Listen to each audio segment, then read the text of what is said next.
வணக்கம். ஓம் அகத்திசாய நமக.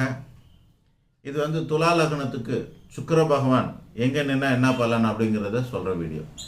இப்போ இந்த மாதிரி வீடியோ தான் நிறைய போட்டுட்ருக்கோம். நவ கிரகங்களும் சூரியன், சந்திரன், செவ்வாய், புதன், வியாழன், வெள்ளி, சனி, ராகு, கேது போன்ற 9 கிரகங்கள் மேசம் முதல் மீனம் வரை உள்ள 12 லக்னங்களில் எங்கெங்கெல்லாம் நிற்குது, 1ஆம் இடம் 2ஆம் இடம்ன்ற மாதிரி 12 இடத்துல எங்கே நின்னா என்னென்ன பலன் அப்படின்றத சொல்லிட்டு வரோம். இது ஒட்டு மொத்தமாக ஒரே வீடியோவை போடுறதில்ல. ஏன்னா அந்த மாதிரி போட்டாக்கா ஒரு 200-300 மணி நேரம் ஆகும், அவ்வளோ பெரிய வீடியோவாகும். ரெண்டாவது, அவ்வளோ பெரிய வீடியோ உங்களுக்கு யூஸ் ஆகாது. உங்களோட லக்னம் என்னவோ அது வரைக்கும் நீங்கள் தெரிஞ்சுக்கிட்டால் போதுமானது. அப்படிங்கிறதுனால லக்னம் வாரியாக நம்ம வீடியோ போடுறோம்.